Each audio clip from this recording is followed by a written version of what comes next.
Hello guys! Hello Leo! Welcome dito sa aking channel, Kapalaran 888. Welcome! Alamin natin kung anong messages, vibration, energy para sa lating Leo, second half ng 2024, love and relationship. Okay, Leo.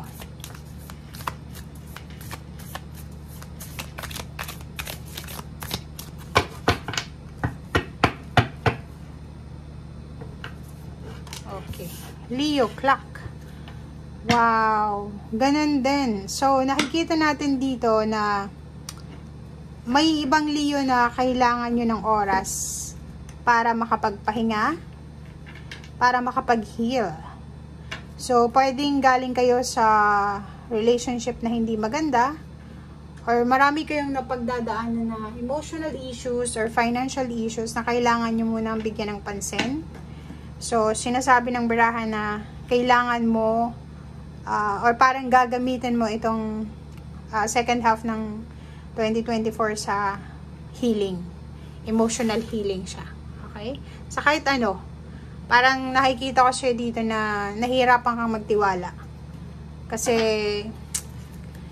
maraming tao yung sumira ng tiwala mo, sinira nila yung tiwala mo, parang ganun. So, nagka-trauma ka. Okay?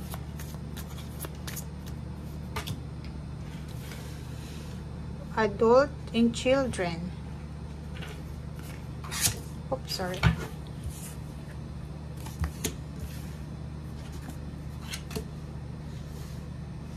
Okay, guys. So, nakikita ko dito na may Leo dito na kahit medyo may edad na sila, like nasa 30 plus years old na sila,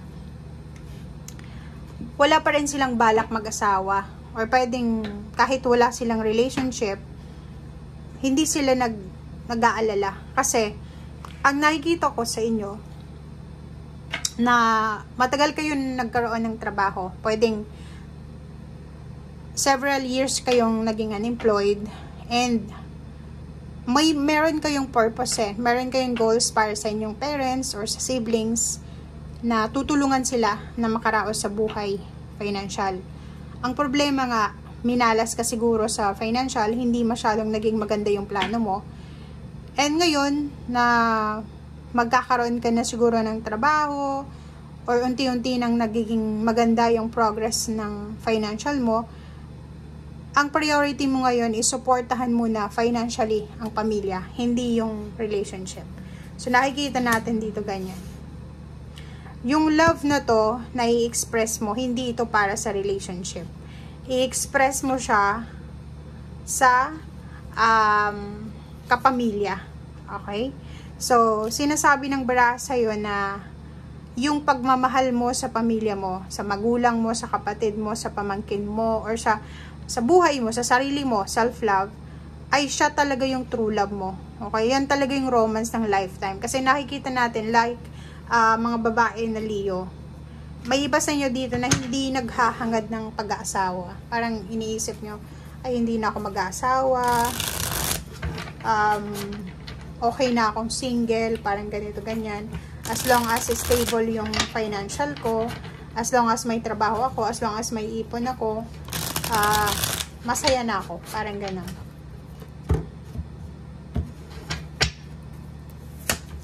Okay.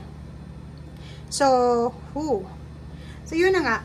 Ang nakikita ko siya dito, isa sa posibleng dahilan kung bakit may mga Leo na nahihirapan silang magtiwala sa relationship. Kasi, siguro nagkaroon sila ng relationship, pero palaging may third party. Palaging nag-aaway, palaging toxic yung nakakarelasyon nila, may mga agawan ng relationship, mga unfaithfulness, parang ganon, may mga false relationship. So, parang yun yung trauma nila.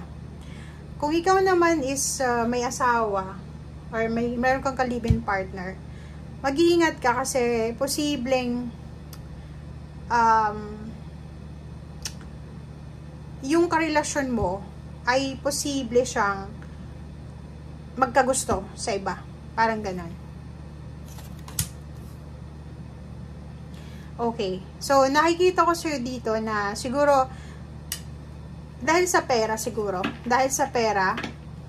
yung karelasyon mo siguro, madadala siya sa mga sweet words na, or sweet nothings ng taong ito na pwedeng maging cause ng paghihiwalay nyo or pwedeng issue sa relationship. Nakakaloka. Pwedeng itong relationship na to na mabubuo is galing ito, like, katrabaho niya, ka-business partner niya, or posibleng close sila.